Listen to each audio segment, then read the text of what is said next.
Hello everyone.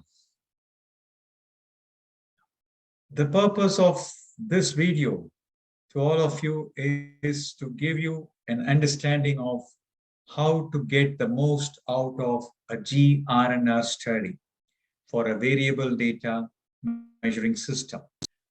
Quite often we realize that measurement system analysis, the tools such as GR&R or linearity or bias study, these are being just done for the sake of probably showing an auditor. But the power of these tools are much beyond that. Typically, in a few automotive component industries, we see this more as a tool, mainly to show during an audit either by a certifying body or a customer. But actually, I realized that GR&R, the full power of GR&R study is not fully utilized in a few organizations.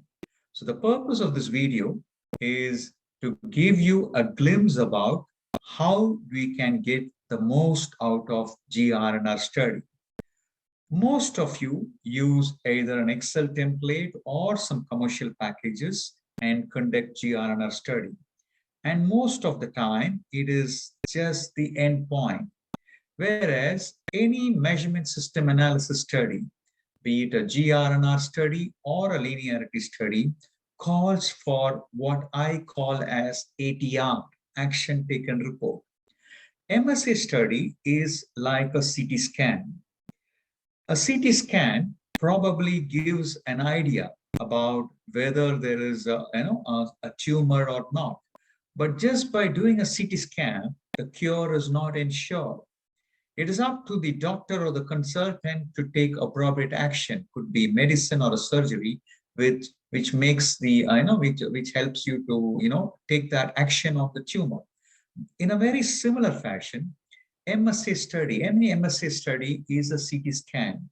It gives you a lot of inputs and on which you need to act. It gives you a lot of vital clues on areas to improvement. After all, the purpose of doing an MSA study is to identify the causes of variation, in this case, measurement variation, and take appropriate action. And when you take those action, what actually happens is your measurement variation reduces. When your measurement variation reduces, your total variation, which is a combination of process and measurement, the total variation also reduces, leading to improvement in your process capability values like CPKs, leading to how you get consistent product quality and exceed customers' expectation. So that's the whole idea of MSA.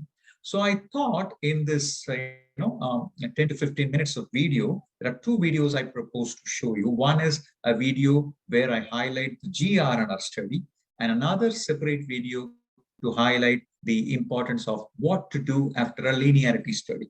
In this video, I will look at how to get the most out of a GR&R, a variable gauge R&R study, right?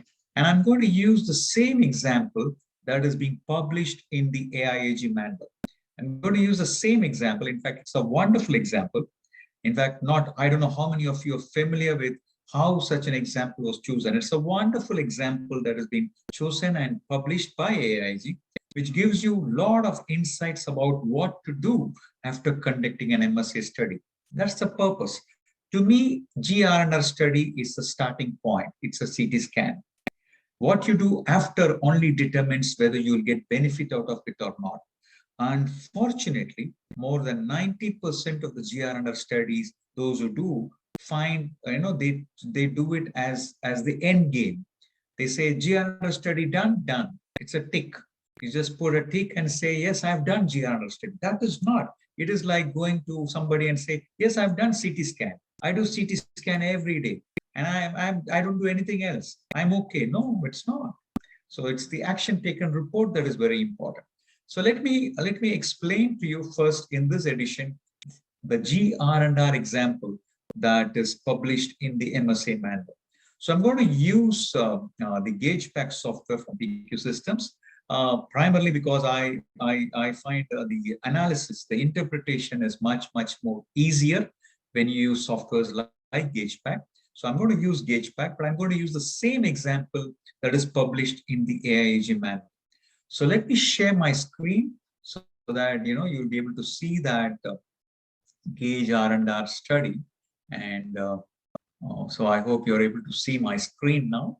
So this is the gauge pack software where the gauge R&R study examples are already entered in the software. I'm not going to explain about the features of the software, but that's not the purpose of this video.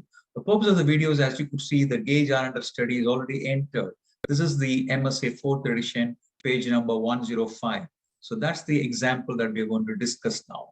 So let me get into this. And, as you know, there are 3 appraisers, there are 10 parts, and then this is the data. This is the data that you actually have in the AIAG manual. In fact, most of the time I used to wonder what is speciality about the data, about that is published. Now, AIAG, in fact, hats off to them. They have published a fantastic data set with which you can actually do. I do a lot of training with this data set, and I actually tell them how you can get the most out of a GR&R study. Most of you would have seen this in the manual. In fact, this is the standard data set that is available. And we also use this as a part of validating our software, so that whether the software, even if you use an Excel template, if you're, let's say you're using an Excel template as part of your MSA study, it's good to enter this data and see whether you get the same result. That means your Excel template is validated, the formulas are validated. So this is the actual MSA data, MSA GR&R study available in the MSA manual 4th edition. So I'm directly going to results here. So if I click on results, it computes the results, right? So of course, for those who are familiar about MSA, you'll know NDC is 5, so it shows a green signal. That's another beauty of GaugePack software. It gives you signals wherever possible. So here there is a green signal which tells you NDC of 5 is okay. But there's a concern here that the R&R is 26.68, right? So you need to, as per MSA manual, the good measurement system, you need to have an R&R of less than 10%, and up to 30%, it is conditionally acceptable. And beyond 30%, that measurement system is not acceptable, right? So here, although it is conditionally acceptable, so you have 26.68% of R&R. So it is quite high. So we need to do, so this is where I want you to act. So most of the organizations, what they do is they are stuck somewhere here and they don't know what to do. So many of my friends who do gauge R&R study, they just come up to this level. Okay, I've done the study, I'm not getting good results, so I'll redo the study again. It is like, there is a tumor in this, and then I go for a CT scan again. A CT scan again will give you the same tumor, it will show the same tumor again. What is very important is what action you're taking. Okay, so this is the crux of the problem, but you don't have to redo a study again. So that's the most important thing. So I've done one MSA study. I've got a CT scan report in front of me. That's what it tells you.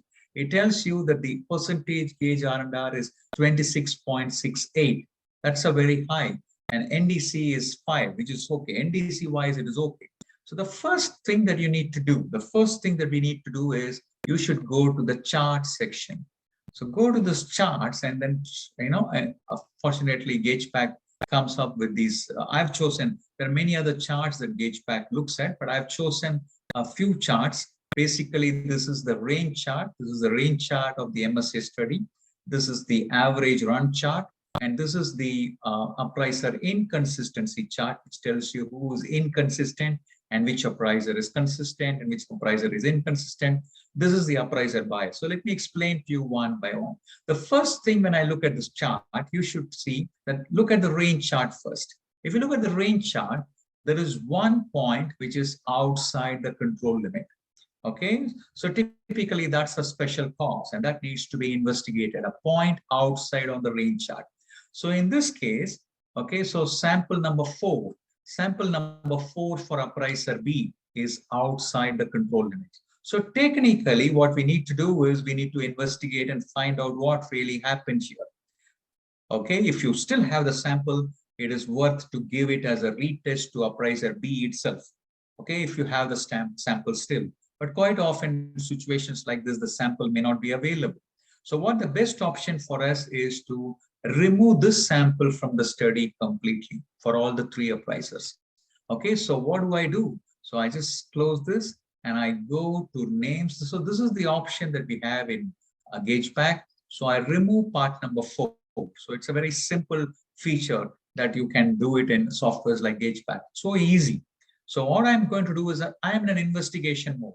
I find part number 4 is for appraiser B has gone as I had a significant high range value.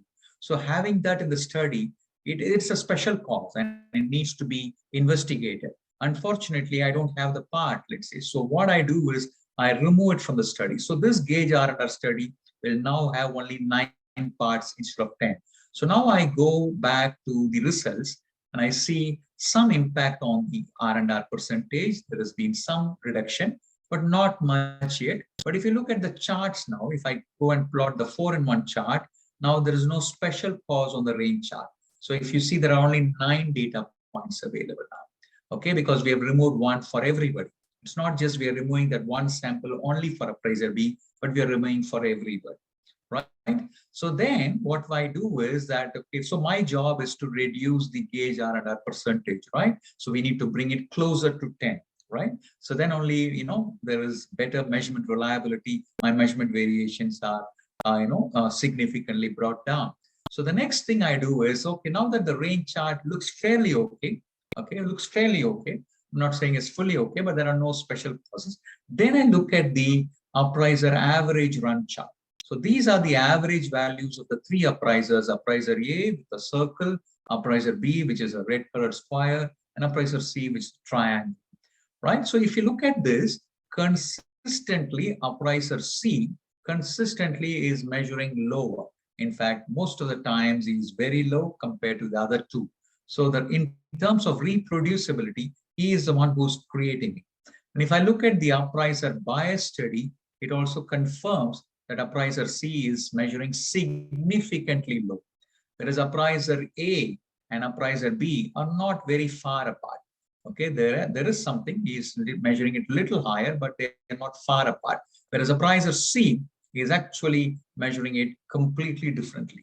So this is where you need to, as an engineer, as a continual improvement manager, this is an area where you need to investigate to find out why is appraiser C measuring consistently very low, okay, significantly low.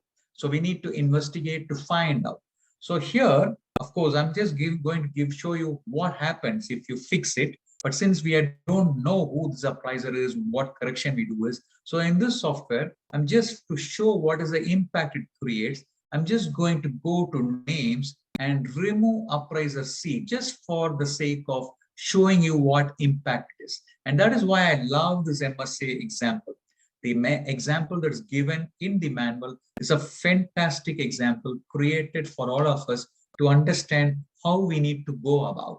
So once you look at, and that is why graphical analysis such with softwares like GaugePack also helps the managers. So I've just removed the appraiser C for the time being. I've just removed it from the calculations just to see. So in a real scenario, you will go to appraiser C, sit with him or her, understand how he or she is measuring the instrument, using the measurement system, and why are they measuring it significantly low. So that's the first thing.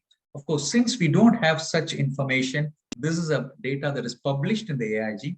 So I just remove appraiser C for the time being from the calculations, and I now look at the results. Look at the results now. The R&R is now much reduced, significantly reduced.